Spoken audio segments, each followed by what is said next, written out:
you're here with Jess Starwood. You are an author, right, of The Mushroom Wonderland, a forager's guide to finding, identifying, and using more than 25 wild fungi, correct? Yeah. You also founded Sunraven Apothecary, which is like small batch, wildcraft, or herbal creations. Um, you're the creator of the Wild Path, which is like a 6 month food apprenticeship that you founded in 2020. Yep. Um, your professional roles are as follow: forager, herbalist, wild food chef, amazing photographer. Your academic credentials: you got a Master of Science in Herbal Medicine.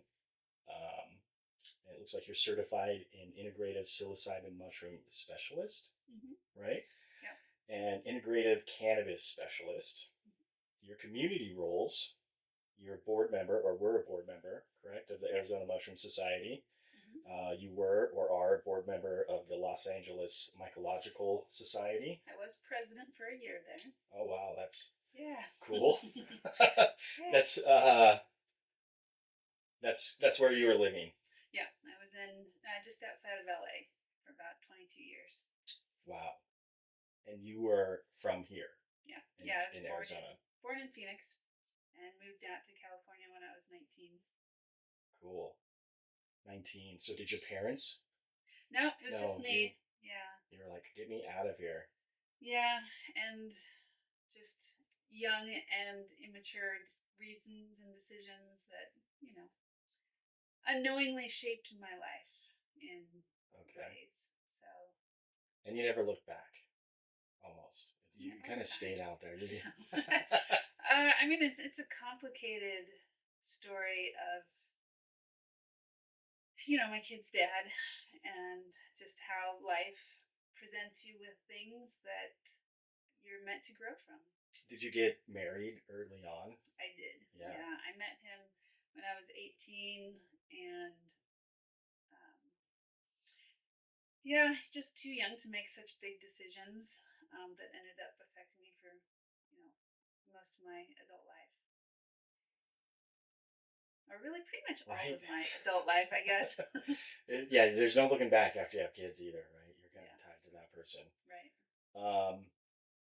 Well, you were definitely known throughout the wild food hemisphere, I guess.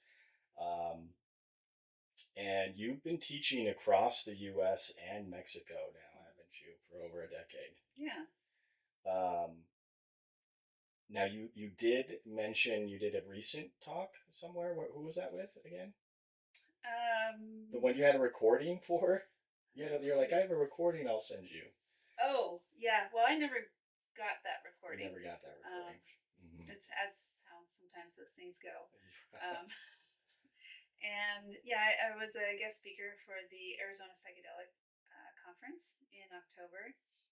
And I talked about belonging and psychedelics as a guide on that path. Okay. Yeah. Now, is that, I've never heard of that. Who puts that on here in Arizona? It was run by a man named Troy for a while, and just this year, a couple months ago actually, my friend Gary DeSanti just took it over. Okay. I know him from the Arizona Mushroom Society, and I was going to say that name sounds familiar. Yeah. Now, do they have any other affiliations, or what's their intent as an association? Community building, education. They do have a monthly speaker, a lot of social events, so everybody just kind of getting together. I've been really impressed with the community there. Like, everybody's really close and hang out multiple times a week, and it feels like I'm still new to the group, but it feels like a really close-knit family of like-minded folks. How now? Like, what's the turnout for that? Every Monday we meet at a kava bar. Oh wow! Every Monday. Every Monday. Oh my goodness! This is like I said, very active. Very active. Okay. Yeah. So they get at least like 20 people every week. Wow! And you guys are just discussing and Just chatting hanging and out, hanging out. informal. Yeah, we'll have a monthly speaker usually on the first Monday of the month. Is there food And involved? is there food? Yes. No, No. no. Okay. They don't serve food. I think they do have popcorn at the kava bar, but Oh, a kava bar, not a kava, coffee bar. yeah, kava. Yeah. Oh, that takes it to a whole nother level. You guys Yes. are sipping on kava there. Kava and other botanicals. So Cool. yeah. That's cool. And that's a specific. Where do you guys meet at here? And It's at the Meraki Kava Bar in I think it's Glendale or it's off of Bell and 16th Avenue. um, it's probably Phoenix. I think that's Yeah. Phoenix Okay. for sure. Yeah. Oh, that's cool. I had no idea. Is there a website or so? Is there like a fee to join, or do you? No, it's free. Like I Okay. haven't paid a cent to be there. Is it Um, on like Facebook or what's their? How do mostly on they Meetup. meet up? Yeah. Okay. And what, can you say the name again? What was The that? Arizona Psychedelic. Yeah, Arizona Psychedelic Society. Okay, that's extremely APS. interesting. I Yeah. had no idea. Um, okay, so let's talk about. Yeah, so we know each other previous to this. We met in. I started digging through Facebook messages, so it was probably like 2015, 2016. I think so. Yeah. And it looks like we connected on Instagram first, and then um, I switched over to Facebook. I think you messaged me because you were going to be in Arizona, and I was like, hell yeah, let's go hiking. Yeah. And I'll never forget that hike. We hiked Mount Baldy, didn't we? Didn't we go all the way to the top the first time we hung out? Um, Almost. no, No, we didn't make it first to time the top. we hung out was at Woods Canyon Lake, and we were hunting chanterelles. That was the first time. Yeah, It wasn't the other way around. I thought it was the other way around. I thought we did Mount Baldy first. I don't think I've been to Mount Mount Baldy. Baldy with you? No. I think it was somebody else. Was it somebody else? I'm pretty sure. I thought we were so chanterelles. Where were we at then? I know, and so that was when we stopped. I think we stopped and met up in that first little parking lot when you pull off 300. Okay, and then we didn't hike anywhere else. So Unless we were I'm like, completely blanking, but I don't even know where Mount Baldy is. you don't know where Mount Baldy is? Sounds familiar. I know You've where been- the one in California is, but Oh my gosh. You have so much. We need a good rainy year. We need Yeah. a really good rainy year so you guys. I'm sure Michael he knows the White Mountains really well. so it's out by Alpine. Yeah, it's up, but not as far as Alpine. It's just past the Sunrise Ski Resort. Okay. So driving down that road, it kind of curves around, and you can get to. There's two different trails to kind of take you up through Mount Baldy Wilderness. And I then think I remember you mentioned like trying to point me in that direction. I think I was asking for ideas of where to go. I think I was with my family. Yeah, you're definitely in Heber, and you came up, and I think we had. Dang, I thought. Oh, maybe I'm imagining it now. That dang Mount. Who was I hiking with at Mount Baldy? I don't even know. I swear it was you. I was looking through the messages, and I was like trying to piece together like what we were doing. So. No, I remember that first. But that was like chanterelle. you had literally just started getting into. Those were my first chanterelles that I'd ever even seen in person before. That now I remember that was that one of the pictures I took that they ended up. I was so proud of myself back in the day. The Arizona Mushroom Society used it as their banner in one of the chanterelles. Oh, I think they were like, "Ooh, Chris May." Okay. He was the one in charge of that at the time. So, yeah, that was your first chanterelle. So so I basically remember. That's what I remember is like meeting you. You were just starting off in your foraging journey. And how long after, like, what was the time frame of you graduating your program, or were you still in your herbalism program at the time? I graduated the herbalism program in 2017, so I think I was like about halfway through. Okay. Because I was, single mom life, I went on like the slow track, and instead of 2 years, I took about 4 years to finish it. So. Okay. Yeah. So you were basically in the middle of it then. Yeah. At the time. you were just getting into foraging and coming out here, because you went from that, and then like it was almost like a blink of an eye, and you were working with Pascal, Mm-hmm. who Badar is, that's how you say his last name, right? Pascal Badar. Yeah. So obviously, like one of the persons I actually think is a celebrity in my eyes, Right. right? So that was really impressive. Can you talk about like going from where we met and that kind of like journey into Sunraven, like producing wildcrafted herbs? You unbelievable brand because of your past professional life as Yeah. a graphic designer, Mm-hmm. right? So you created this really cool brand. You were marketing yourself really, really well. And then it was like a blink of an eye. You're working with Pascal, and like literally my dream. I was like, oh my gosh. Yeah. Well, after I graduated art school with my design degree was when I started getting into herbalism, and I had very young kids, and I was like, I had a little garden and was interested in kind of your basic entry level herbs, and but I had these design skills, and it was started off as just kind of a hobby of designing a brand and making some little tea blends or some elderberry syrup, and then my friends and neighborhood and community was like, oh, that's really cool. Oh, that's the best elderberry syrup I've ever had. And so that helped me with that part of what I was doing.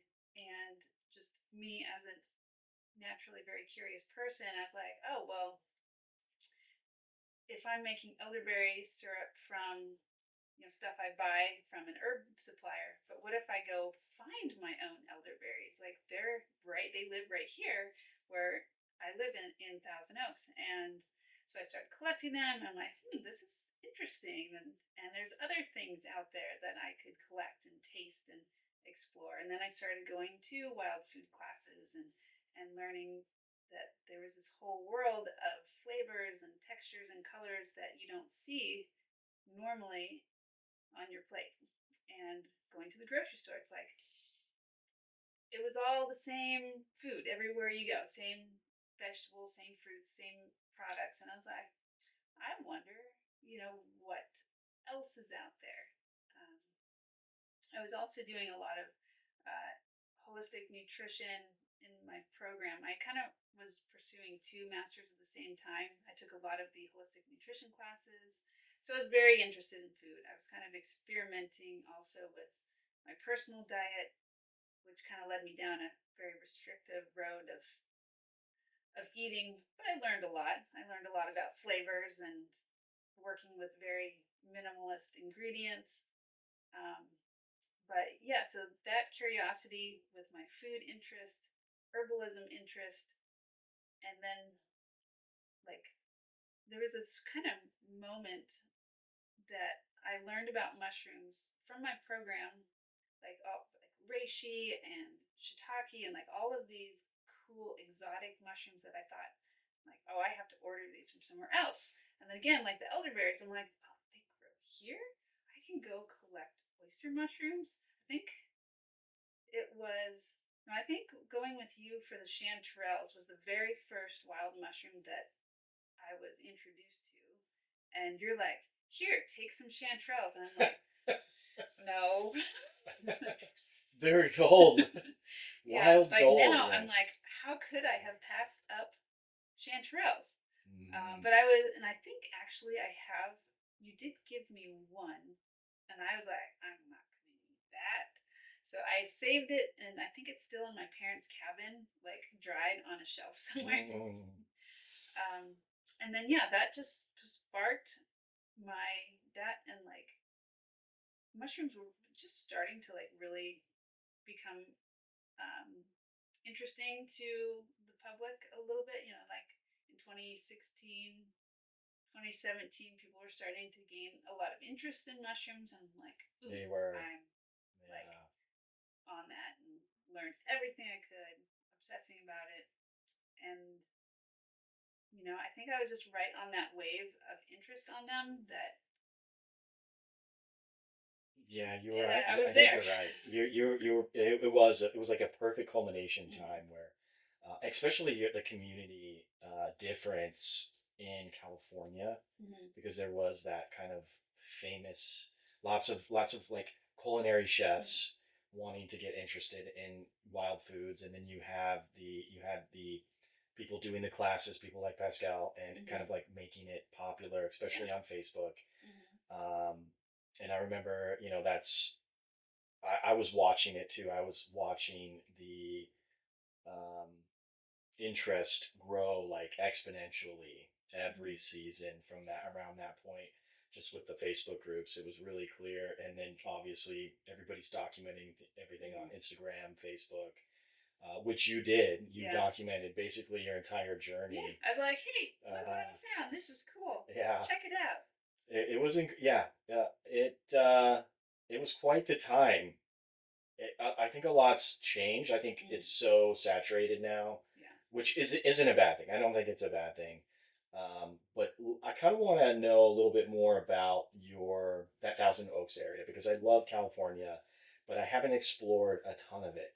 Mhm. So I know getting to where I like to go, which is kind of more or was more Central Coast area, but you've got to drive right through Right. Thousand Oaks, Mhm. and horrible LA traffic, no matter what time of day it is. Yep. But what is the terrain like out there? I remember watching it on Facebook and just thinking, wow, your season's much bigger than ours. Mhm. It's like you're walking out your door through your neighborhood and finding these things and elderberries, and it was actually with you. Elderberries. My first Mhm. wild elderberries were with you when we went Oh, to because we did that's go right. to Roosevelt Horseshoe Park. Horseshoe Lake, the backside of Horseshoe Okay. Lake, the Horseshoe Mhm. Dam above Bartlett Lake. So you've got Okay. Bartlett Lake, the Verde River, That's right. Yeah. and we were right there at the backside of the dam, and you're like, I think this is elderberry, and like a forest of saltbush, Yeah. or salt cedar. It's not saltbush, salt cedar, that Mhm. invasive salt cedar, and because you saw the flowers Mhm. like peeking through everything, Yep. and I had never really identified them in person because they're not prolific in Right. Arizona, right? But since then, I have found forests of them all over the place because of those flowers. Yeah. So yeah, we kind of we share something that's similar, a little reciprocal because of Mhm. that, Mhm. and that sparked a big tree thing for me Oh, because cool. foraging I wasn't up above the ground for foraging for a Mhm. while because mine was just plants, mostly Yeah. like shrubs and weeds, um, and mushrooms. And then that just made me realize like the abundance of the desert Mhm. in trees and foraging from the legumes, Right. which is insane. How many palo verdes we have and the Mhm. amount of beans they produce every year is insane. All the Uh, legumes here. yes, wonderful, wonderful legumes and mesquite pods and all that good stuff. Um, so, what is the biome like in Thousand Oaks? It's a oak woodland mostly, a bit of a Mediterranean climate. Winters can be cool and wet generally, but summers are hot and dry, and so lots of oaks, lots of also chaparral, which is kind of a um, Now, what do you mean by chaparral? Not like not the plant. creosote. Yes, Okay. correct. Yeah, when I first moved out there, I'm like, creosote? That's a plant. Or chaparral, that's a plant also called creosote. But Yeah. chaparral it's kind of a shrubby, drier zone, very exposed, very few trees. So you're going to have stuff like sagebrush, lots of different types of sage. Sagebrush being Yes. in the Artemisia family, not the mint family. But so lots of aromatic herbs. Um, so that's like the big flavor zone for me out there. But then you have the oak areas where the giant chanterelles are, and it's a lot more lush. Some riparian areas, so it's a really abundant zone. And yeah, I literally could walk out my door and go into oaks and sagebrush and black sage and all my favorite plants out there. Now your season was it's basically when it starts raining again Hmm. for like mushrooms on a lot of foraging, and Yeah. that could come as early as December, Well, right? there is, we have a chicken of the woods season, which starts at the end of July. Oh, And so it's the hottest, driest part of the year. And that's when chicken of the woods pop off on oaks and eucalyptus and carob trees. And so those will go all the way possibly into November, December. And then when the rains hit, if we get early enough rains, we'll have a nice oyster season starting end of November, December. And then real mushroom season starts around end of January. end of January, and it could go almost all if to April some years Mm-hmm. off. It keeps raining. Now, chicken of the woods, for those in the know, right? Some make you sick, right? There's a species that makes you like 30% of people Mm-hmm. sick from that one incident at some conferences, and that's how they're coming up with the 30% thing. And I think it's the one that grows on oak, Mm, and then the one that grows on pine.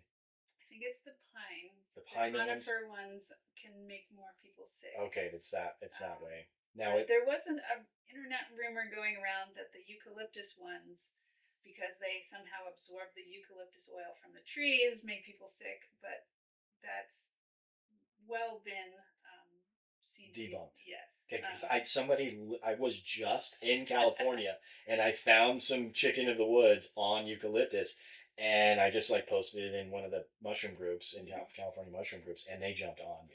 They jumped on, oh, eucalyptus, oh, the horrors of I the think sensitivity. I think one person at some point got sick from it. They didn't cook it long enough.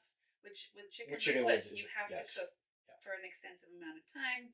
I learned that very quickly in my chicken of the woods adventures, and So, but oh, but I have eaten many from eucalyptus and been just fine. okay. Now, what about carob? The carob trees. Is there any other issues at Um, all?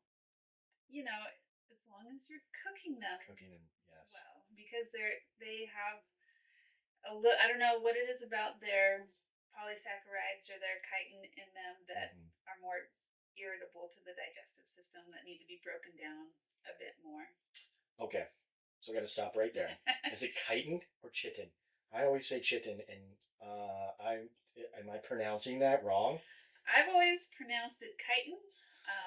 So and now I notice everybody is saying psilocybe. Yeah, psilocybe. I don't know why that doesn't sound right to me. Like I guess I grew up in a different world where Well, we got different. it's Latin, and Yeah, you can that's pronounce fine. it however you would like to pronounce it. There's no right or Okay, wrong. gosh. How do you pronounce it? Psilocybe. I've heard it psilocybe, psilocybe, psilocybe. It could be whatever you want. I didn't come from the mycology world. My background was just eating them and getting high. Yeah. So I think that's what we called them on the street. I called it Mm. on the street. And then, a bunch of mycologist people who are just into mushrooms in general, like psilocybe. And I had to really like pinch myself so I didn't turn into like a Facebook Karen. Like, what are you talking? That's not how you say it. Because that's embarrassing. Yeah. So now, what's the difference between and you've been out here for a little while now, so we'll get into that in a minute. But there's clearly a stark difference between foraging here and foraging in California. How has Yes. that transition been for you coming here and doing that? Well, so I did grow up in Phoenix, so it's not like, and I have come and visited my family over the years while I was gone. So it hasn't been like a complete shock, but it has been a complete shock. um, I haven't spent a full summer here since I was 18 or 17, 18. So the days were like endless of 115 degrees day after day after day. It changed my lifestyle a lot, like drastically. I was used to being outside all the time, going for walks every day in the neighborhood, in the local trails, like all the time. Even summertime when, out there it gets like 95 and it's a hot day. And I'm like, oh, I should probably just go on an evening walk instead of a midday walk. But out here, yeah, it's Still not bad. 100 at midnight. Yeah. Yeah. Um, There's the 3 in the morning walks. yeah. 3 or 4 o'clock in the morning Yeah. walks. Yeah. And Basically. even then, it's still like it's rough. But also living in the city where actual nature, not just a green space, is a good distance away. So getting out there does take some planning and um, really carving out that time in the week. Yeah, because when you were like, once you really started taking some strides out there, it wasn't just like going outside and, oh, look what I can find. You were like packing classes. Yeah. You were like guest chefing at really nice, fancy restaurants. I'm sure you made an incredible amount of connections and you were famous. You were like my famous small in the little little community niche. world. Yeah, you were um, definitely rocking it. Um, you know, contrasting the two from like where you kind of your pinnacle as you were like galloping in that field. Um, what do you think you kind of like shined in the most? Like what what are kind of articulate for us in the audience, kind of like what all these things you were doing as opposed to where you started from. You were like you said, just going outside and kind of finding and getting familiar with things too, like so impressive. Chefs are like, can you come? Because I think I remember you turning down a position to like be an official like chef at some fancy, super fancy restaurant, wasn't it? I've turned down a lot of things. um, it. I think part of it that was different for me was like I had no goal in mind. I just, coming from an art background and a creative background, I don't even think I've ever taken a cooking class. Um, I didn't go to culinary school. I didn't, maybe I watched a couple like short things on um, Instagram or something, but You I've, could not tell. Oh my god. I thought that was like part of your. I swore you went. I was like, no, dude, she's a no, culinary student at this point. no, and I think there's this thing called the beginner's mind, Mm-hmm. where Yep. approaching something that you're completely unfamiliar with and then seeing where it goes. And this was all happening during like my healing journey of finding myself and, healing from a divorce and being a single mom. Like the outdoors was my place of safety, of healing. And so that was where I felt at home. And I mean, it sounds silly to say like nature talked to me and told me things, but Oh, it does. Let me tell you, it does. We all have been there. but but I saw things as textures. I saw things as colors, and my brain just wanted to put things together like a puzzle piece. And I say I didn't go to culinary school, but I was a raw vegan, like hardcore raw vegan for a long time. And when you restrict your diet down to such simple ingredients, you really become accustomed to nuances of flavor and how to. That's where I learned how to really understand a recipe and the different parts that make a dish taste good. And like I didn't learn any formulas or anything. I would be like, oh, here's a recipe for whatever, and You basically adapted. I absorbed it to the point I would literally dream recipes. It looked like it. I mean, it It looked just like it. From the yeah. outside looking in, for somebody who was like extremely fascinated and loves that, like I wish like most 80% of my feedback then was that stuff. Mm-hmm. You know, Yeah. So it definitely looked like you were dreaming of some of these recipes. It was just incredible. It opened my realization, that I could just take really awesome, nice, fancy recipes and just integrate or, Mm-hmm. make them with something wild food like. Yeah. Yeah. And then tasting things and seeing how, like, oh, that's bitter, well, what can I use to counteract that bitter, what would highlight the subtle flavors, and just playing off of that naturally. And also, one thing that I really got into was, getting hyper focused on, time and place. And it's kind of the theme for a lot of wild food chefs and restaurants. And like, oh, this is the experience of time and place. So Like it is, Noma. yeah, Like like Noma, Noma. yeah.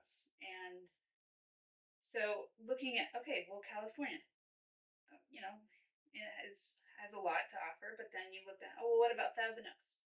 What about my street? What does my street taste like? What does my backyard taste like? What does this park over there taste like? So I'm going to have an event and have like 10 people, and we're going to have a meal that features the flavors of that park or that trail. And, being used to very restrictive guidelines, I was able to kind of use that in a good way to create unusual and unique experiences for people. Now, what was that part of your schooling? No. The vegan? No, I mean the vegan, because you said you were Yeah. doing that. So the vegan was before you were taking the holistic Yeah, it food started. classes. Yeah, and that's what inspired me. I was like, I want to know nutrition. And so, not necessarily in a culinary side, but more like, I need to get my vitamin B. I need to get my B12s. I need to get my vitamin C. Uh, Or, on like what sort of deficiencies cause what sort of yeah. illnesses. Uh, And so, more on the technical side, I would say. yeah. So that's what the school brought. Yeah. Yeah. Mm-hmm. And so you were doing how, like, when you were talking about being hardcore veganism, how long was that? Where did that start? Oh, oh, you came to say hi. It started when my first daughter was born, so 2008. Wow. And Right at the beginning of the crash. yes, yes. When she was born, she had a lot of like eczema, a lot of skin issues, and I had read somewhere that it could possibly be passed along from me consuming dairy and her having a dairy allergy, breastfeeding her. And I stopped eating dairy, and her skin cleared up. And I Mm. was like, oh, so what I do affects her. And I don't want anything bad to happen to her. So I'm going to clean up my diet as best as I can so she's as healthy as possible. I may have taken it too far. Okay. but Yeah. Because it went from like I want to clean up my diet to raw food vegan, which is definitely an extreme end of the nutrition diet world for sure. There was a brief stint of fruitarianism as well. Holy I know. cow! What is a brief stint like? Like year? At least a year. Oh Or wow! more. How did that? How did you? I'm almost like in my head, I'm like, how bad did that wreck your hormones? How did that go over? How? Well, Because it can be therapeutic, um, but obviously it's missing a huge part of the nutrition kaleidoscope. totally. So Well, I mean, this is like a whole like getting into my journey. psyche of things I was looking for in life and wasn't able to get at that time. But there was a moment where I remember looking in my bathroom mirror at myself, and I was probably 20 pounds less than I am now. I think around 100 so pounds. And I was like, I'm killing myself. And I talked to a nutritionist, and she's like, what are you doing? You girl. Let's give you some food. And then I remember eating like cooked food and feeling like, oh, I needed that. Yeah. And is that because it sounds like that's kind of probably what started leading into more of a desire to go to study herbalism, Mhm. nutrition, kind of like that. Yeah, it Is was that all about wanting to heal myself. I knew there was a lot um, emotionally, psychologically that I didn't know how to address. And I felt if I could control what I bring into my body, I could control. That was something in my life I could control. I had two young kids. I was in a marriage I didn't want to be in. I was in a state I didn't want to be in. And that was the only thing that you didn't want to be in California? I didn't. Of course. A year and a half after I moved out there, I said, I want to go back to my family. I was very, Oh very wow. close to my family. And he told me, and this was before we got married, he's like, oh, don't worry. Yeah, we'll make it happen. We'll move out there. And, 22 years later, I just moved, finally got to move back. Now, Um, did you really want to leave California? I kind of like I can only imagine how much California would have grew on you. it was tough. Yeah, It was, I had a really hard time making friends here. in California. Oh, in California. Yeah. Oh wow. Did you mean? I thought it was. I thought you were talking about here being Oh, tough here. No, no, California was tough California. that whole Yeah. time. Really. Hmm. Wow, you because you really never know what's going on with somebody. You always look like Yeah. you're so happy. Well, what got me through it was, well, at least it's a beautiful place to be stuck. Um, I feel the same way about it. yeah, Wow. I have a really strong relationship with my parents, and also having raising kids without my parents around and having that support. I was very, very lonely. I was very depressed. I had terrible postpartum depression. Ended up being on medication, and that just like flatlined me. And it was really just anything I could do to get through the days. And yeah, it just, Took a lot. yeah. But before all that happened, before we get Yeah. into any of that, Hmm. this is what came out of it, Hmm. right? This is just a beautiful book, The Mushroom Wonderland. We kind of talked about it when we introduced you. It's like a story. Hmm. You're telling a story. Of course, with your beautiful photography, that's what you mean. How good you were, like from the beginning with your photography. Hmm. Really, I was like, wow, I have to step up my game. I suck. I did go to art school. You did go to Remember? art. Yes, you did. You did go to art school. So yes, um, but it's just a beautiful book. I, I, it's um, very well put together. You obviously did you shop it around to publishers? Well, it was an interesting journey. I never really was like, I'm going to write a book, although it was in my life plan of like, someday I'll write a book. And through some connections, I was offered to be connected to an editor. And I was like, okay, I don't know what I'm going to write about, but sure. And I was like, I guess I could write a cookbook or something. It wasn't. I didn't have any idea in mind, and This was because you'd already grown to a yeah, point where you were like so famous. Everybody's like, we got to get you to make something, right? yeah, Essentially, right? essentially. And then so ended up putting together a proposal for a cookbook, and then it was. This was with Chelsea Green, Uh-huh. and who has published a lot of other um, wild food books.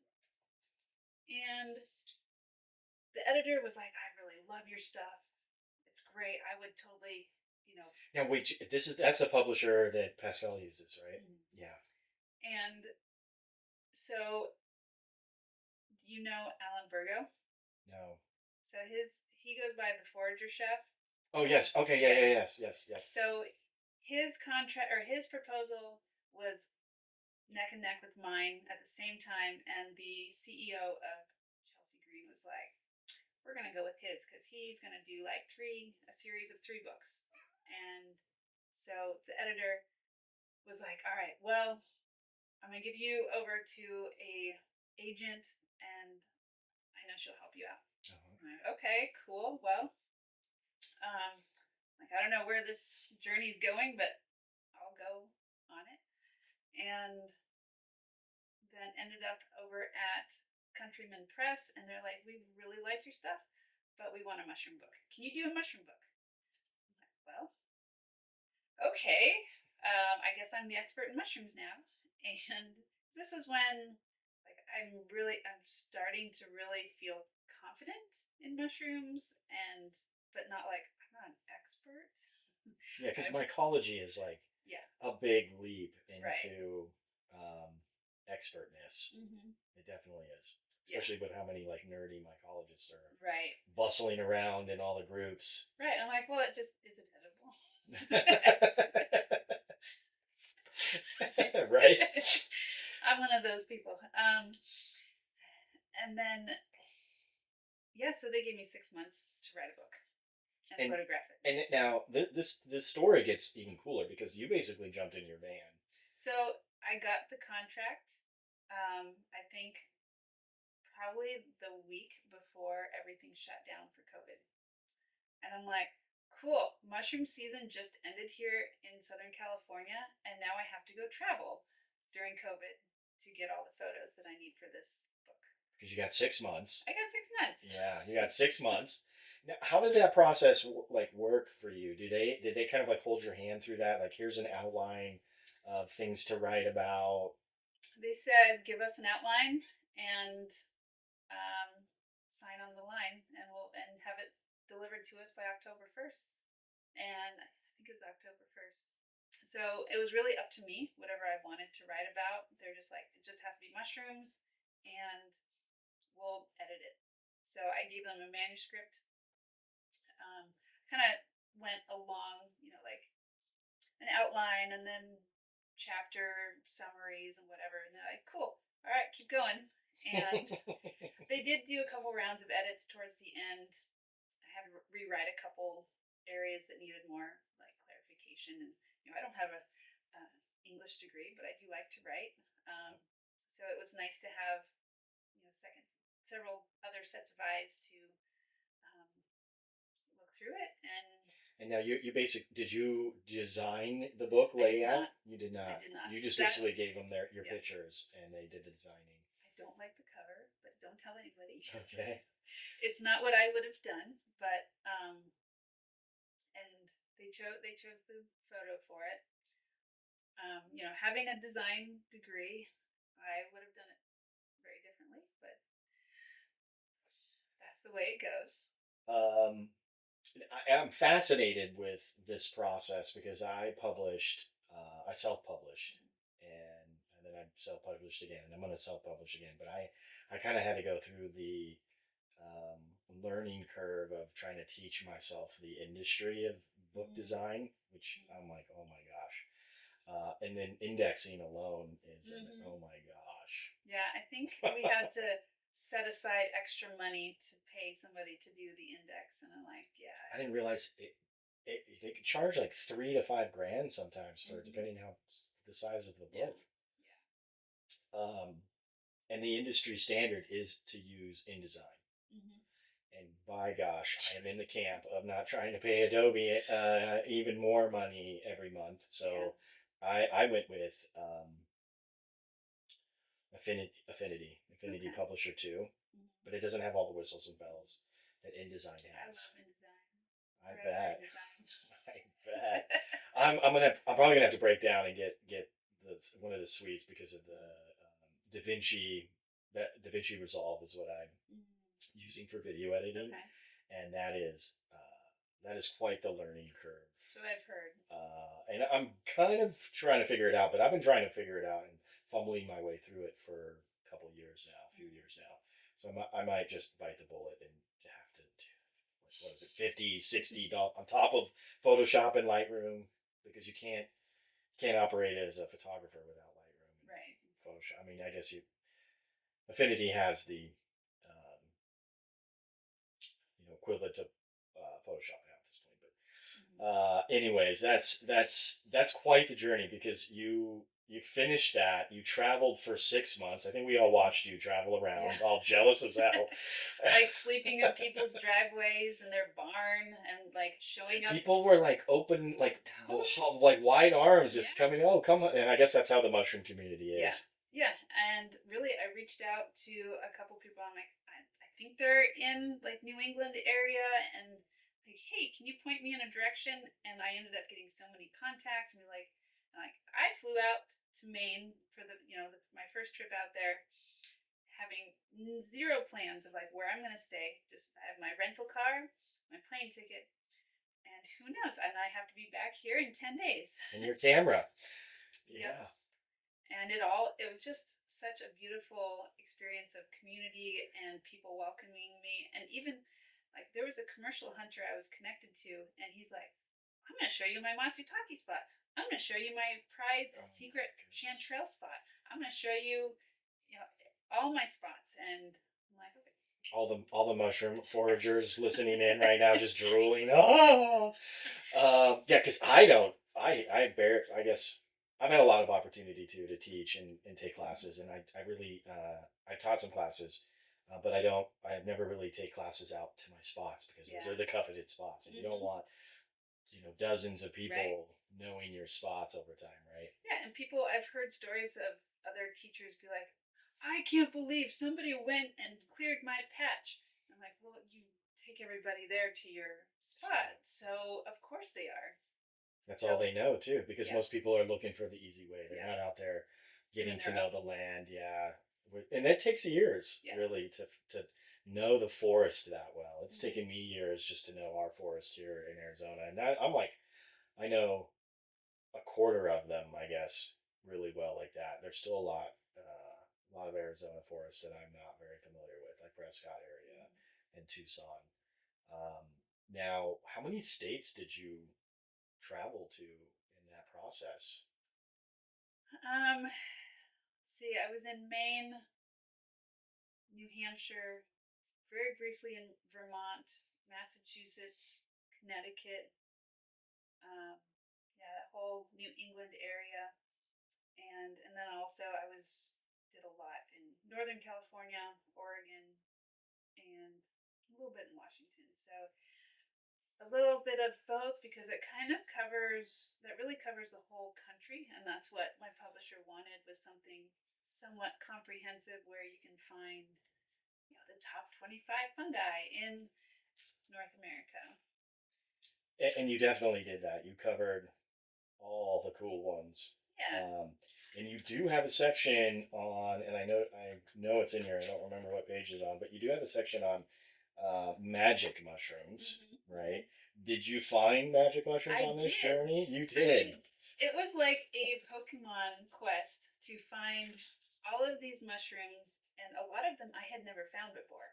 Like Matsutake, I just happened to be introduced to them that time I was in um, wherever I was, and then also with the magic mushrooms, like I was like, there's no way I'm gonna get a photo of them because I wanted to have a photo that I took of each of these mushrooms. Mm-hmm. And I mean, now I have a full library of so many different things, but at that point, I was still like trying to catch them all. Right? Definitely trying to catch them all. And it just was, everything was so serendipitous in that 6 months that it all came together. What now? What state were you in when you found them? What? The magic mushrooms? Yeah, the magic ones. Northern California. Oh, sweet. Yes, that Yeah. is definitely a hot spot, huh? Mm-hmm. Now, were they psilocybes? All Yeah. psilocybes? Philosophy. And you, the matsutakis, Mm-hmm. were they cinnamon? Did it Yes. smell cinnamon? Yes. Like you're like cinnamon? That is them. Because They, that is one of those mushrooms that mushroom hunters would love die to find. And yeah, it's a very distinct smell. There's famously been described by David Aurora as red hots and gym socks. I like how it kind of rhymes.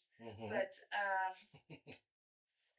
and a lot of times, we get these things stuck in our heads, and people who haven't even really smelled it themselves are like, they've described it that way, but or others have described it that way, so they describe it that way.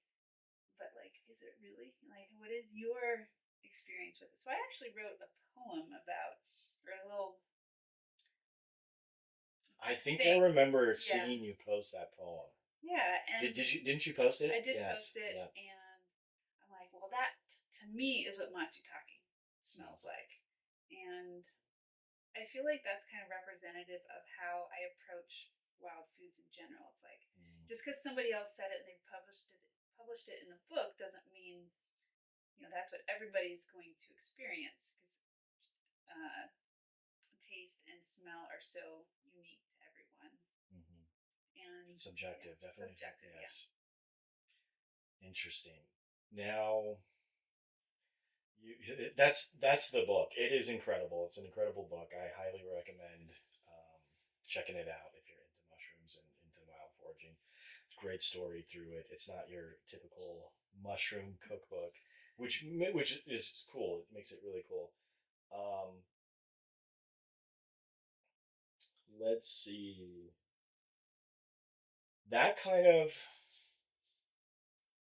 at that point, it kind of like was the pinnacle, right? And that was kind of like right before I think we all noticed you like disappeared. Yeah. Kind of disappeared for a while, and then the blink of an eye, you're here. You've met Michael, which is quite an interesting story. I think a lot of people would love to hear how much of an invisible string theory situation that was between you and Michael, because that is very very unique situation. Yeah. So kind of started a long time ago, and then you guys reconnected right through the Arizona Mushroom Society. Yes, in a way. So during that height, I was invited to promote my book wherever and anywhere there was an opportunity. My publisher was like, want me to market it as best I could. So the Arizona Mushroom Society had reached out to me. They were doing, I think, and this was still during COVID times where everything was on Zoom, and they reached out to me if I would give a presentation. And I was accepting as many as I could, and I'm like, oh, yeah, cool, Arizona. And I know a couple, like, and yourself, people from the club, and it felt like, oh, I know everybody over there. And so I logged in. Well, actually, I'll step back a second. I got an email from the president, who was Michael Colosimo, and I was like, wait a minute, in Arizona? That's wrong, because I know a Michael Colosimo in California who is also a mushroom hunter, but there's no way he would be president of the Arizona Club. So I did a little Facebook investigating, and it turns out that there's another Michael Colosimo who lives in Arizona, and I happened to peek at the mutual friends, and I saw my sister on there, of all people, who I don't even know if she's eaten a mushroom in her life. I'm like, how is this even like? This is weird. So I text my sister, like, how do you know It's this your guy? younger sister, right? My younger sister, yeah. And she's like, oh, yeah, it's just some kid I went to school with. I'm like, okay, all right, so noted. And we do the present. I do the presentation. He introduces me. I try to like have some like chit chat, but he's like, no. Are you ready to go? I'm like, yeah, okay, all right. Good luck on your presentation. All right. A whole year later, I felt like a little brushed off, but whatever. A whole year later, my friend Chad from the Arizona Mushroom Society, it's like, hey, you want to come out and help with a foray this weekend? We're doing a pop-up foray out at Mount Graham. And I'm like, oh, I haven't been there. I actually have the weekend off. Sounds good. And I go out there, helping out, doing whatever, doing my mushroom thing, making videos and taking pictures, um, and then there's this black Jeep that shows up, and The black Jeep of the family. that is, yep. And I was like, huh, this is interesting. And I see him get out. I'm like, oh, I know who this is. And it, I feel a little embarrassed to say it, but it was one of those like TV moments where the light was just coming just right, and his hair was flowing, and birds were singing, and Just a beautiful Disney yes. perfect scene, right? I Yeah. was like, oh, hi, who are you? Yeah. And made it a point to talk to him, and then we ended up like just hanging out the whole time. And then we had our first date the next weekend. Wow. Just like Yeah. that. And then Yeah. here you are. And then you kind of reappeared because you shortly after that, you kind of like disappeared for a little while. You had some shifts in your life. Yeah. And which kind of finally brought you out of California back to here. Mm-hmm. And then you kind of reappeared again. I think you had a little side Instagram account. And then it was clear at that point, anybody follow. I was like, oh, of course, I want to follow you. I'm your real friend. I'm your in life friend. I want to see what's going on. What happened? And you were like, wow, yeah, I just, just a lot. And you're like kind of coming back from kind of taking a break from all of that stuff, right? Yeah. And now you're here in Arizona. You're kind of rebuilding, I guess you could say. You're kind of your connection to foraging and herbalism again. I guess I'm sure herbalism never left. That never usually leaves people, but kind of getting outside and connecting again. And it's a very auspicious day today. We're like actually getting rain. I think it's the first cold day in Arizona for the season, right? Which is for us Arizonans, it's heaven. So what have you been doing? I've seen what you've been doing. You're already doing a wild food dinner coming up, right? With the Strawberry Lodge. I forgot what's the restaurant? Is he calling it the Strawberry Lodge still? Yeah, the Strawberry Lodge and Ristorante. Yes, the Ristorante. Rick. Right? Yep, Ricky Simone. He's an awesome forager, great chef too. So we've had, I think we did we there was a year when the Arizona Mushroom Society did a potluck there before a while back. I think we were both there. I was taking pictures for them. That was a fun event, and now you're back, like hosting a dinner with them. Yeah, well, actually, last year, one of the big things that I didn't do a whole lot last year, but one of the things that I did do was Mike and I put together we called it NAMAzona. It was the collaboration of the North American Mycological Association and the Arizona Mushroom Society. And we did a regional event where it was a 3-day event, and we focused it on mushrooms and or culinary side of mushrooms. And so I helped organize and cook for 120 people for 3 days. Cow. In that restaurant? Yes. Or was it outside? Well, because that's a lot of people. Yes. Well, we did, so out on the back lawn there, we put up some big tents. And so we had half the people inside and then half the people outside. And wow, that many people showed up? We had 120. Holy cow. Plus staff. I know, I was about to say, how many people did you have sous chefing for you? Holy cow. It was all volunteer. So it was a challenging, but it went very well. And where did all the mushrooms come from? Were they store-bought or were you using wild mushrooms? It was a very dry year last year. Yes, it was. Very dry. So we ended up getting mushrooms from local farms. We got some shipped in from California, wherever we could get some.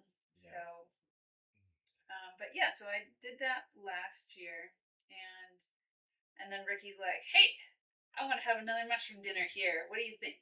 And I'm like, "Well, as long as it's not 120 people for 3 days, sounds like fun."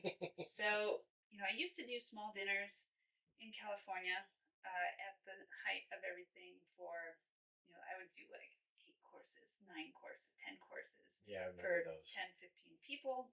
And they were very magical, special events and all pretty much orchestrated by me. I'd have like one or two helpers, but um, it was fun, amazing, and I miss them, even though they're a lot of work. But I'm excited to have them back and the challenge to do it in a little bit larger scale.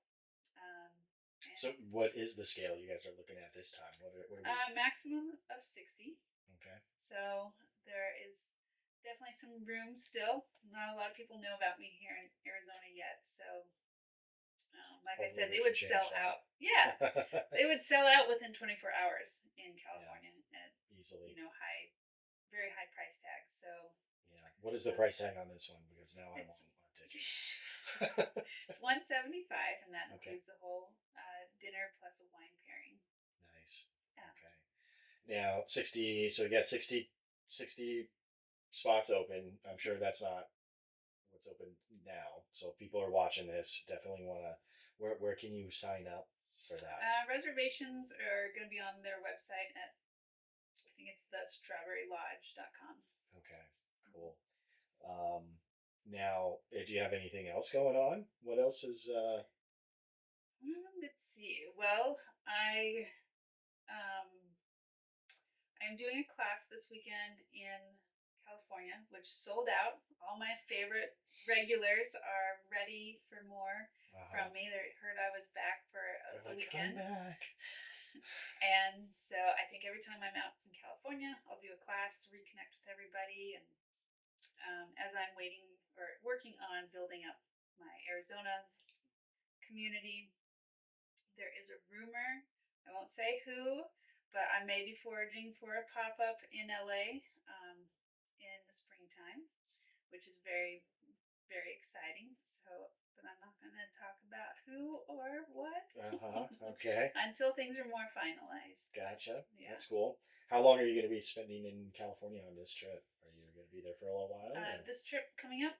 Yeah, for your teaching? Yeah, just a little kind of an extended weekend. Okay. And I get to see my kids too.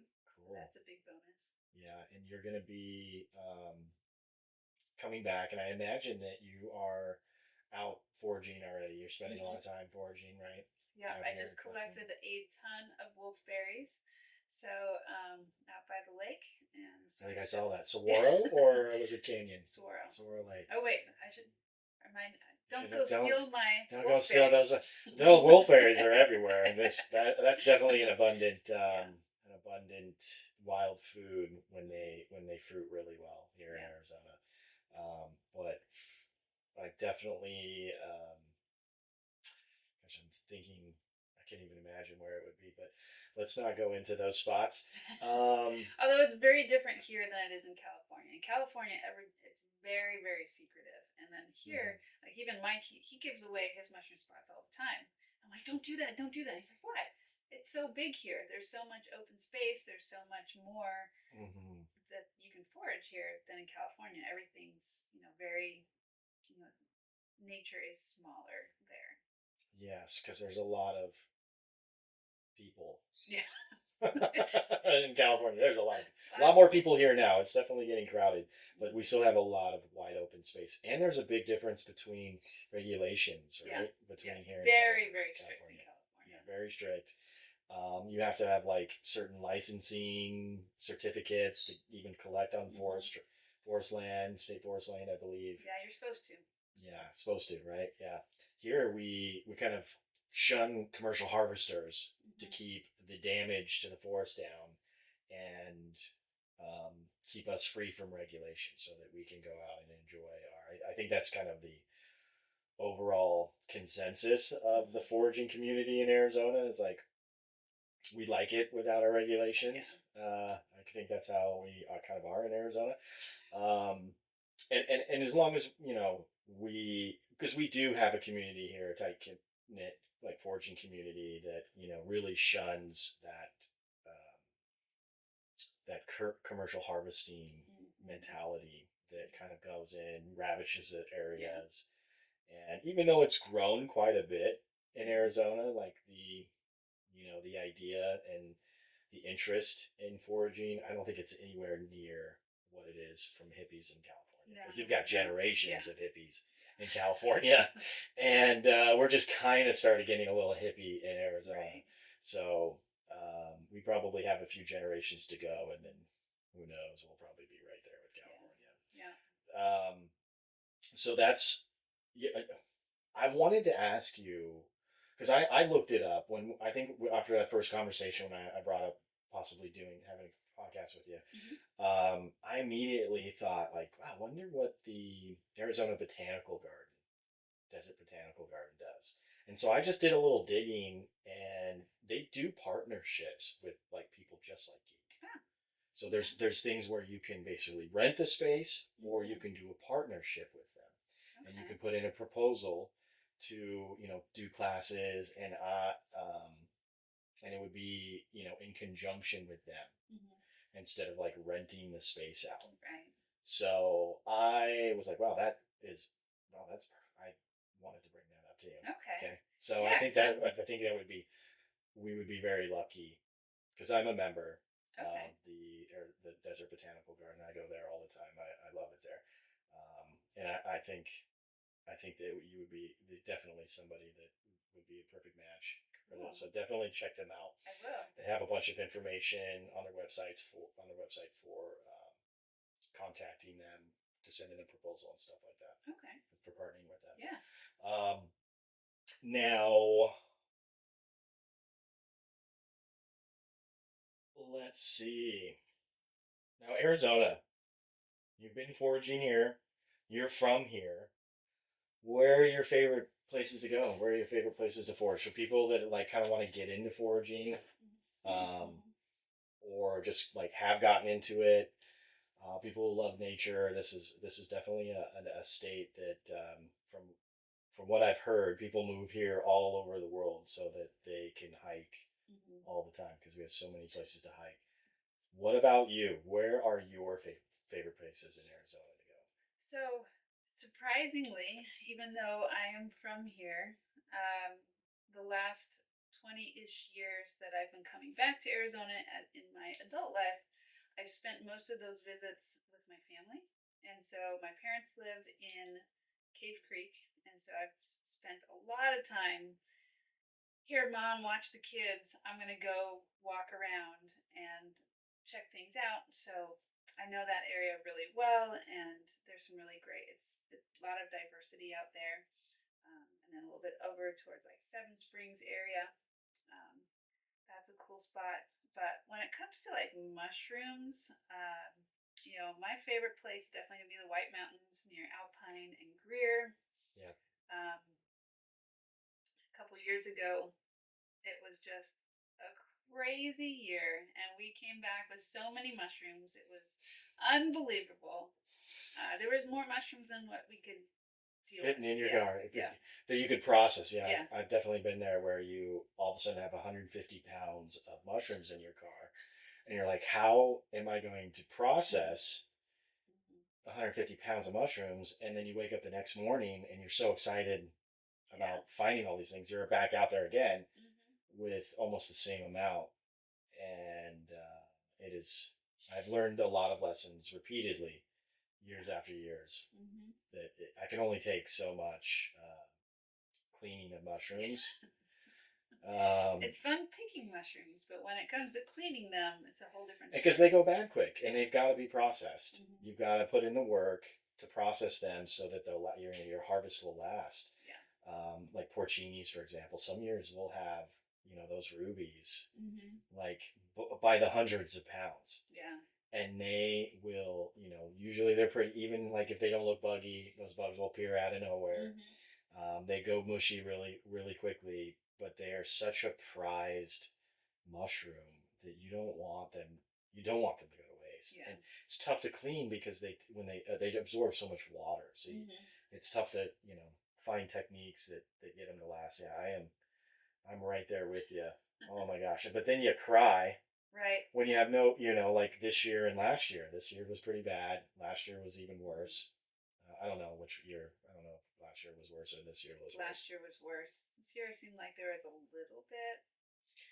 Yeah, last year I was lucky enough to be in California Mm-hmm. after our season failed, and I got to do some good foraging out there. Which you led me to some secret spots, Yeah. which turned out to be honey holes. Okay. And but so so mushrooms, you like the White Mountains. So the Cave Creek area. So I loved it. So I grew up in New River. Okay. So I am very familiar with the Cave Creek Yeah. from Lake Pleasant to Bartlett Horseshoe. One of my favorite plants out there is the desert lavender. It's all over. I don't want to say I remember where. collecting that with you at one point. Oh yeah, in the parking lot Yeah. of Bartlett Bartlett Lake. Yeah. That's right. You pulled over. You saw it. You saw it. We pulled over. You're like, look at that. You jumped out of the car, and then I was like, oh crap, she's gonna land in a cactus. I think I remember. I was like, oh, well, be careful. And that's when I realized that entire area is covered in desert lavender, and I think it's even more prolific than when we found that. Oh, really? Yeah, it just Nice. keeps spreading like crazy. It is just incredible, and that is an area when we get the super blooms of the California poppies. Ooh. That is that's basically what super blooms out there when we get the desert super blooms. I love California poppies. It is. Are they called Arizona poppies here? They are definitely not called Arizona poppies. Is there an Arizona poppy? I know there's a Mexican poppy. There's definitely a Mexican poppy. I don't think there's an Arizona poppy, but they're definitely California poppies. That was one of the first plants besides shepherd's purse that I learned to forage for, making fresh plant tinctures, for a sleep remedy, good sleep remedy. That's what they're for, right? It's been a while. Yeah. I've kind of like stepped out of the foraging plant identification world, and you kind of like if you don't use it all the time, you start to lose it. But those are two, gosh, Cave Creek, that whole area. There's water. That's why it's cool. And you've got Seven Springs, which is just above Cave Creek. Yeah. So you've got a little water up there. It even snows up there. Right? I have been out there when snow has been coming down, and it's magical. Yeah. We built a snowman on one of those. I have pictures of a snowman that my son and I built on one of the golf courses. We went up there. Cool. I was like, oh, it's snowing. I picked him up from school. I'm like, we're gonna drive. I got a surprise, and we drove up there. And it was snowing. There was snow everywhere. People were pulled over and running through the golf course, and so we pulled over and parked, jumped the fence, and I realized that the snow was like perfectly packing. And before you knew it, I was rolling this ball around like this big. Got the second ball. I mean, it took another guy to help me. Another dad came running over to help me lift it up and put it on the other snowball. It was really cool. So you definitely get a lot of foraging up there. Your parents also have a cabin in Heber, right? So you probably spent a lot of time on the Rim area. Yeah. Completely different biome, especially from Heber, just heading back towards Forest Road 300 because you go into Heber's like the juniper forest, and then you used to be a lot more ponderosa, but that rodeo Chetasky fire kind of took a lot of that out. But you just start driving back towards. You literally just drive out of Heber, up around the Circle K, and you're back into our giant ponderosa forest, right? And then Forest Lakes. So you're probably a lot more familiar now with that Forest Road area. Yeah. And you guys also went hunting recently, right? We did. Yeah. So if you remember a little bit ago, I told you I was vegan for quite some time, which was like, yes, I do care about animals. And factory farming is absolutely terrible, but it was all mostly for health reasons. So, it does align with my philosophy on, sourcing your own food, eating locally, um, creating as less impact as possible. And Mike is a hunter, and last year he got his first deer, which is up there. It's a reindeer. It Oh, is that's a reindeer. Rudolph. It is Holy Rudolph. cow. So he got drawn for deer again this year, and he's like, "You're going with me, right?" And I'm like, "Yeah, It's yeah, going to be a I'm going." learning experience, a growing experience, right? Opportunity for growth. An opportunity to grow. I'm like, I'm just gonna like, I'll be there and I'll help you. We went javelina hunting in February. We didn't get anything. Didn't even see anything, but it was fun to look for them and track. Look for signs, and because it's so similar to foraging, Yeah. you're like reading the landscape. You're looking for evidence of, what you're trying to find. And so that I was like, oh, this is kind of cool. And then so with the deer, I was like, well, I can do this. I'm not touching it. I'm not doing anything. That's your thing. I'm not pulling the trigger. Um, but Until you realize you're going to have to help well, pack it out. well, Mike had surgery. Oh, that's right. That's yes, right. he Yeah, had right an before. emergency appendix removal. Appendectomy. Appendectomy, yeah. Appendicitis and epidemic. I'm not going to try to say it now. Appendectomy. Yes. So his doctor was like, yeah, just don't lift anything over 10 pounds. You can still go hunting. And so Mike looks at me like, well, I guess you're going to carry it out. You definitely have to come now. Yeah. So, after a couple days, we're seeing deer every day, and just wasn't quite, mostly saw does. And then, on the last day, obviously the last day, it happened fairly early, first thing in the morning, but not, we had slept in. We didn't do the whole, like, wake up at 3 a.m. and get up to your spot and freeze. Yeah. We did that the first couple days, and I'm like, we're not seeing anything. Why are we doing this? This is miserable. So we slept in, and we found one. Perfect timing, right? Yeah. It was, and he's an excellent shot, and like, I think I'm still like processing it all in my head. Like, it happened so fast, and the disassembling of the deer. Because you gotta got the deer right away. You gotta got your big animals right away. I mean, even fish should be gutted somewhat quick. And so you've got a gut, and then you've got to piece it up into manageable sections so that you can pack it up and carry it out. Yeah. Which is quite the experience. It was, and holding the head by the antlers. I've got most of the body and the hind legs in the meat backpack behind me, and trucking it out to the car. And and that's incredible. You guys for your first hunt.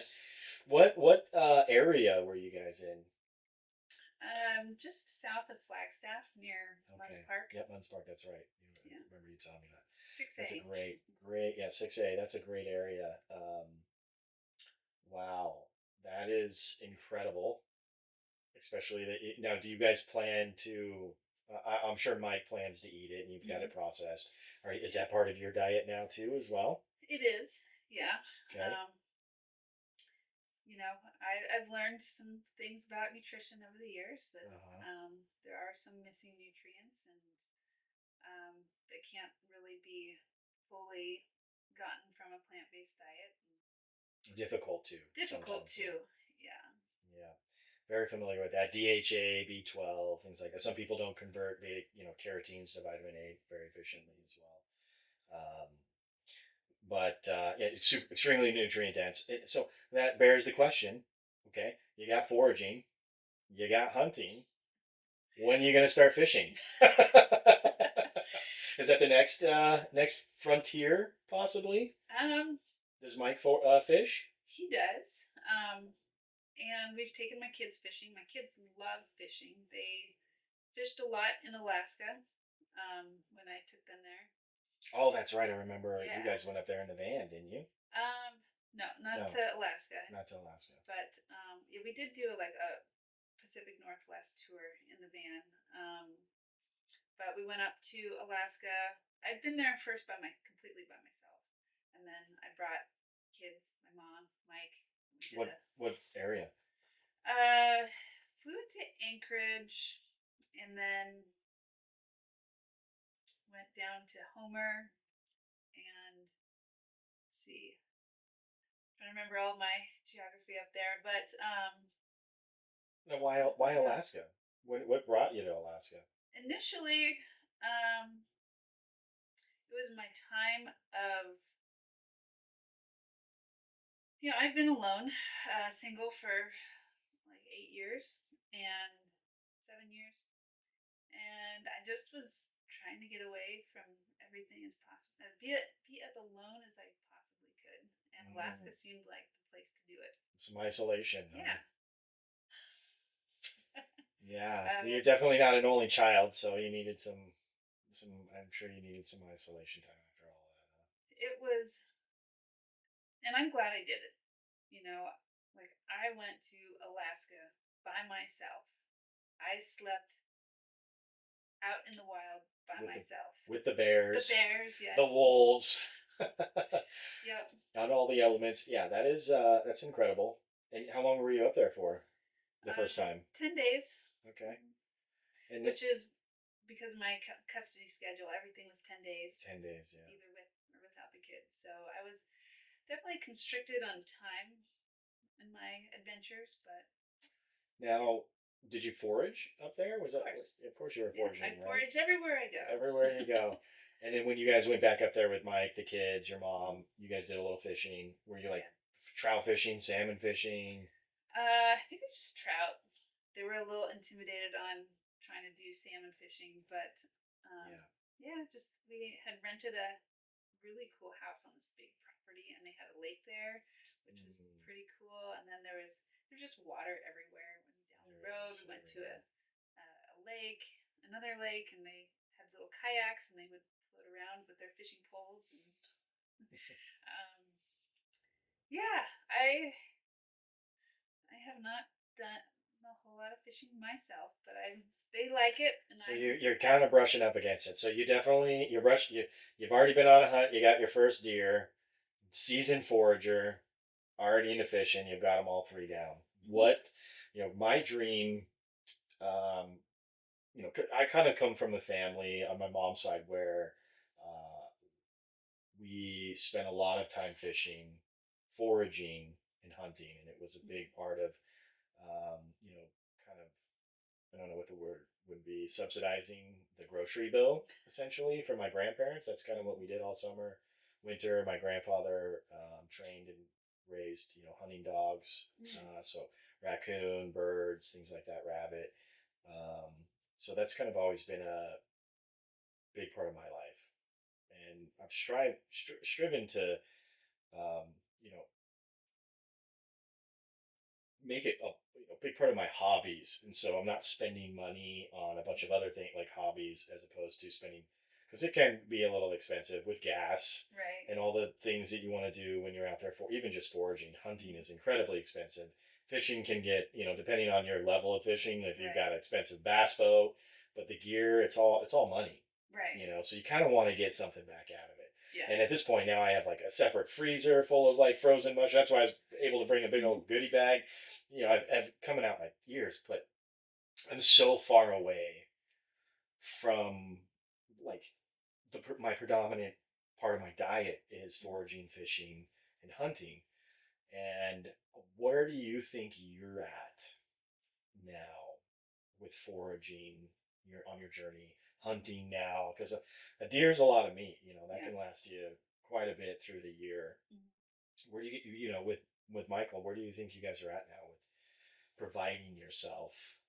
Where's your diet? Is it incorporating Is it getting closer to the dream, or is it still just in your eyes, just kind of unattainable? I So, was just thinking about this the other day, actually. And I've gotten this question a lot over the years. People, they see what I do and they assume that, like, oh, you must eat everything you eat is wild. You must not spend any money on groceries or like, any. how much it takes? That's all you would be Yeah, doing. right. And unfortunately, the lifestyle of our modern life, like, I can't afford a mortgage and bills and everything else while also foraging enough to sustain myself and my kids. Especially in California, it's like my expenses were astronomical, and to Hmm. think that I'm going to go collect some acorns and be able to also somehow make money to pay rent, because you can't pay your rent with acorns, unfortunately. It's kind of a wild idea, but Probably back in the day. back in the day, but John Slattery seems to be paying his rent with acorns. I guess so. I mean, I yeah. kid. For those who know John Slattery, he definitely has a great apothecary. Mhm. But yeah, Yeah, so I feel that it is a great supplement, and it's a good way to explore alternatives to what you can get at the grocery store. Um, it does feel like an unattainable goal. If modern life was not a factor in it, and taxes. right. I think it's a testament to like how farming in general has changed who we are as people, as Yeah. society.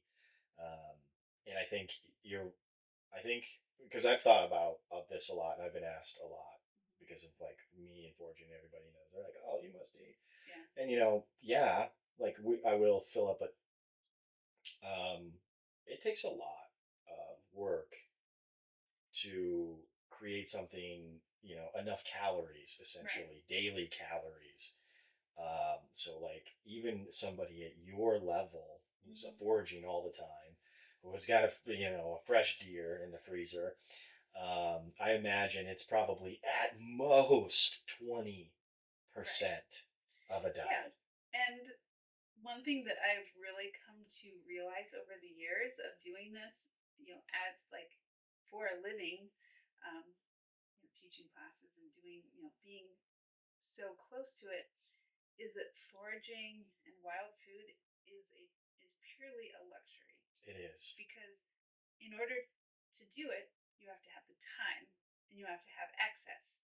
And there's a large part of our population that doesn't have time, that doesn't have access to the outdoors. And so it is an immense privilege, especially living near You also have to LA. have the knowledge as And well. the There's knowledge. like a huge knowledge gap Right. in it all. So it So, takes time and money to learn it as mm, well. Yeah, yeah. it is. And I think it's a privilege. I think it's a luxury that it is and it isn't because people have interests. mm-hmm, We do have access. Most people do somewhat at least go camping or go to the lake, mm-hmm, go hiking, and you can find. I mean, I remember taking some PhD students from ASU when I lived right behind the main campus on just a walk through the neighborhood, and we found like 2 dozen different wild foods just growing in people's yards, mm-hmm. growing through the daily park right there. Um, so I guess it is and it isn't, but you're right. Well, my perspective is like when you look at people who are hungry and people who cannot afford food are the ones who don't have that access or knowledge. Even though wild food is free, Yeah. you know, it would make sense. And, um, really wild food is from survival. And, but those people aren't the ones who are able to, because of all of that. But us other folks who have, more money and time, time is invaluable. to go and do these things, to go camping, to go to the lake, to Yeah. go doing these other things. So Hmm. it's always been kind of a ethical conundrum that I've thought about, especially seeing the people who show up to my classes and come to my dinners. I'm like, Yeah, because the people who are showing up yeah, have the money to do so. You exactly, know, exactly. it's not the average family, American family. You know, Who are eating. struggling to put food on the table. They're Mhm. working with, two jobs, late hours. They're Yeah, not going to go forage. they don't have time to. Even though Phoenix is covered in palo verdes, Right. right, and mesquites, and literally the beans are just dropping all over. None of them get used. Um, there's just no that people just don't have access to that. I guess. And the processing and knowing how to do all of that. So there is, I try to offer some, free resources and free ways that people can get that information because that is part of, also giving back to the community and not gatekeeping as well. Yes. I agree. I agree with the access to the information.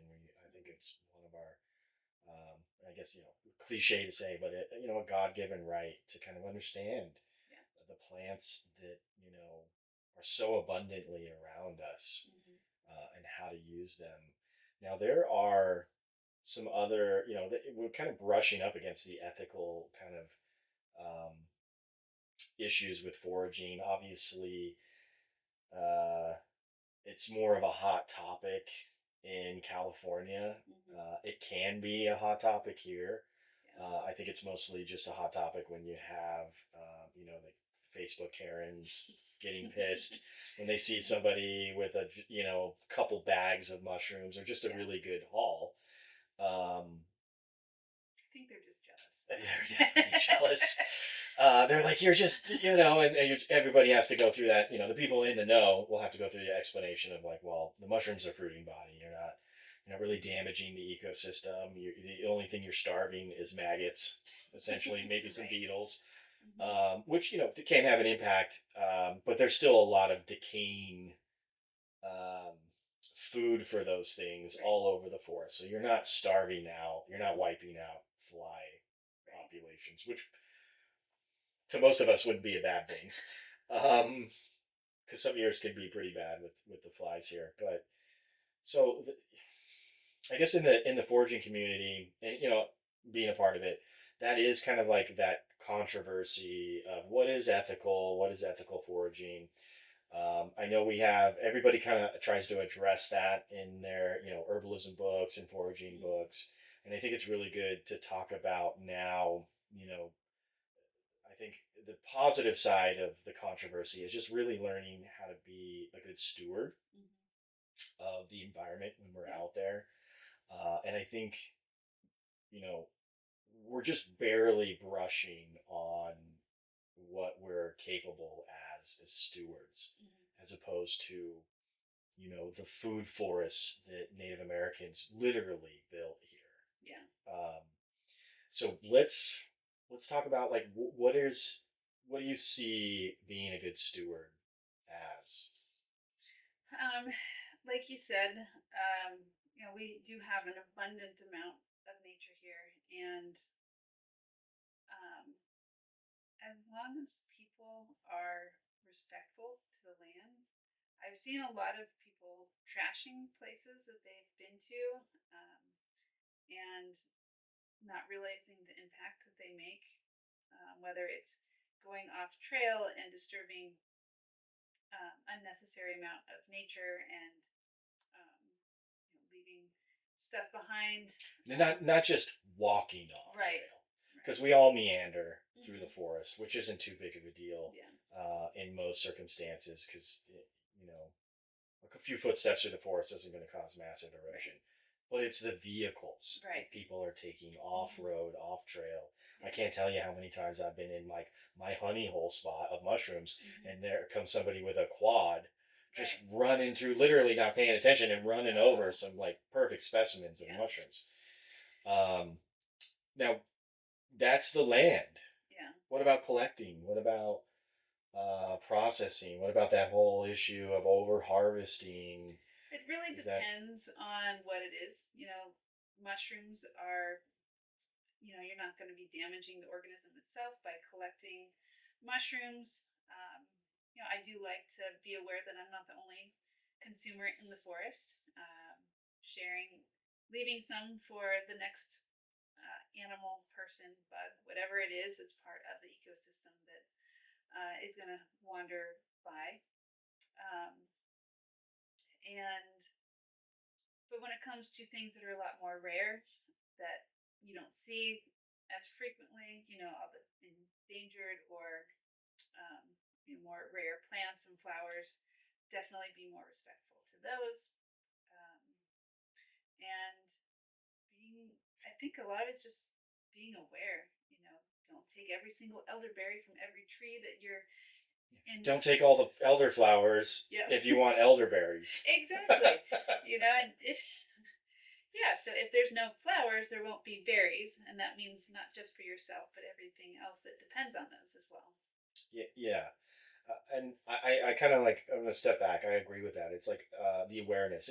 It's not just the awareness, but the education. And Yeah. I think it's being a good steward also involves, like you said, educating yourself on what is rare. Mm-hmm. About the plant Yeah. you're foraging, and if you should be taking a bunch of it. Like what is its habitat, or what is it beyond its habitat? Um, is it a thriving, prolific, invasive plant like mullein, Right. right? Or is it something very, a very obscure, rare plant, and you're Yeah. excited to find it, and you're just not educated enough to realize, like, wow, that one piece you took might have an impact on Right. that plant's ability to spread. Yeah. Right? And it also is an opportunity for us to, like you said, be stewards, but we can also help maintain the native landscape as well by collecting the invasives and the non-native plants that are taking away resources from the native plants. Which a lot of them are edible. Like in California, one of our biggest problems is black mustard. I was going to say mustard. And yeah, all of the mustards out there, you'll see hillsides just covered in yellow flowers, just covered. There's not another plant out there, and that's because of this invasive plant that has taken over and choked out any possibility for native plants to reestablish themselves, especially after a wildfire. That's all you'll see across the landscape is Mustard. these invasives, and it's edible. Yeah. It's actually pretty good. Most of the students that I share it with are like, "Hey, wow, it's spicy. Tastes like wasabi. I could make my own mustard with it, or I could eat mustard greens." And then using that knowledge can then take care of the land and protect it, rather than having a negative impact on it. Yes, the cycle of negative impact. So the forestry service, their solution is to come in, bulldoze everything, and then spray herbicides Yep. to keep them gone. So you Right. now destroyed the ecosystem by bulldozing, disrupted all the mycology in the soil, and then you poison it Right. So instead of eating it. you can be a positive interact. Work with the landscape. But yeah. Yes, and I could go off on, gosh, all the stuff that gets into our groundwater. There's no reason we should be spraying herbicides throughout our national forests, especially here in Arizona. Um, and we do. So, what's interesting is that, if you head up I-17, and you get to Sunset Point, where that rest stop area is, on the east side of I-17, right there is nothing but wild mustard. Yep. It rolling hills of wild mustard there, and there's been big brush fires throughout. It's all burned down, and when it rains, guess what's the only thing that grows back there? It's mustard. Yeah. And it's beautiful. It's like fields of yellow mustards, and there are other plants scattered in through the mustard, but it's mainly And as mustard. soon as that dries up, it is then tinder for the next wildfire Uh-huh. and starts a cycle all over again. Yes, it is. It, it's there's something to be said. So this is a controversy that I've been pondering for a long time. Is that we and I don't want to get political, but left leaning side of the political spectrum tends to be for immigration, right? We care about people and families coming into our country. Right. And I say we, I'm not left leaning, but I am hardcore moderate and I care. That's an area I care about. I care about people. And there's a contrast to that because the left leaning side tends to hate plant invasives. Okay.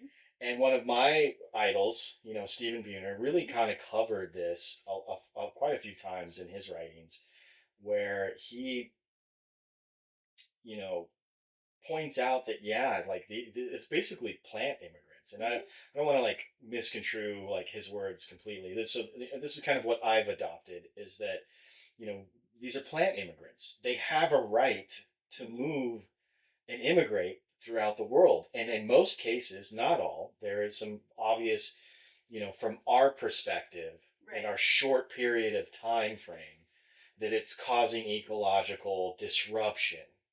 I'm not going to say damage, because most of these things are coming in and healing the soil. They're doing things and they're having an impact. And there are, even with mushrooms now, they're coming out and saying, these mushroom farms and the spores are getting out in the wild and they're taking up space of native mushrooms. And that is definitely the case with plants sometimes because they can just outcompete them. Um, and it is essentially kind of the same thing with labor. We can bring in cheaper labor that can completely outcompete the native U.S. population, but that's okay. But when it's a plant doing it, it is the worst thing in the world, and I just have a tough time reconciling the difference between that. And yeah, that is, I understand that perspective. Totally understand that perspective too, because I have wrestled with these two opposing ideas. Especially in California, where the environmentalists are like, it's gotta go. Like, well, but this plant is just growing here. Who are you to say it doesn't belong here? You belong here. Right. You definitely did. How did you get here? How did your family get here? Yeah. But also, I don't know if I read it somewhere or I heard it from somewhere, but that all of these invasive plants, because most of them are edible and you can find them all around the world, they've followed us because that's what we're supposed to be eating.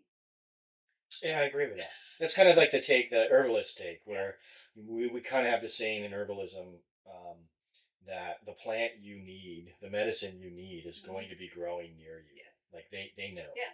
And I've done this so many times. You literally walk. I'm like, oh, this is what you need. Yeah, let's go find it out. It's probably growing between the cracks on the sidewalk right now.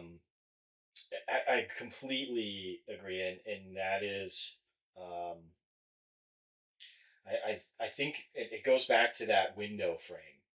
To us, to the ecologists, it's kind of a selfish take to where it's going to disrupt our usage of the environment. But if you go out, if you expand out, let's say 500 years, those invasive plants, nobody's going to know they're invasive. You're going to think they're native. Hell, within a couple hundred years, the people that come in, they're going to be like, oh, those are native. We found them here. Yeah. Right? And obviously, we're going to have science has come a long ways, with genome genetic studies, and we can kind of trace back where plants have been a lot more with a lot more accuracy. I'm flexing my botanical knowledge, my botany here, but I'm not a genetics expert. But uh, we can kind of trace back, where plants have been a little more, but in the same sense, in a bigger time frame, who's to say, those plants are just going to be doing what they do, Right. and they're going to be part of it. They're going to make themselves part of the environment.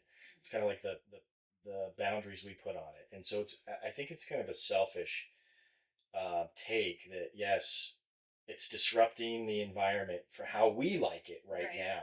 Or what we think it should be. Exactly. But who's to say, isn't this might just be part of how the world works as one giant interconnected organism. Um, and that we're part of that. And I think that there is Which means we should be eating the invasives. we should definitely be eating the invasives. We should be making really cool things from them, so that they become more interesting and edible to us. Right. Like Not just something to spray. exactly. Or mow down. And it's there's just a big gap, I guess, in where we are as a society and kind of where we want to move to, in the sense of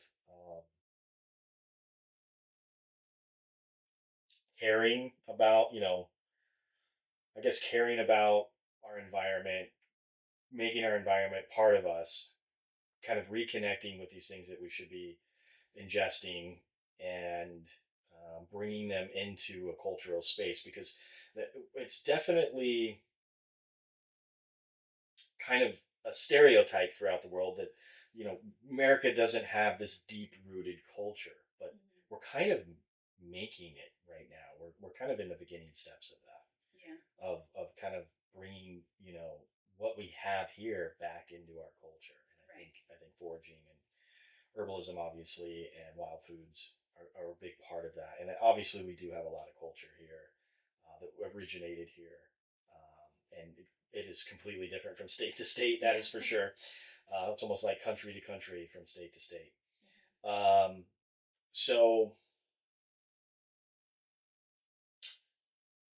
that's really all for controversy. I couldn't think of any other controversies in the foraging. We don't have too many. Um, so all That of was a that good done. one. That was a good. That is a good controversy. That's always been on. That is a huge controversy when you get into the purist, the plant purist, the environmental purists. The native plant societies. Yes.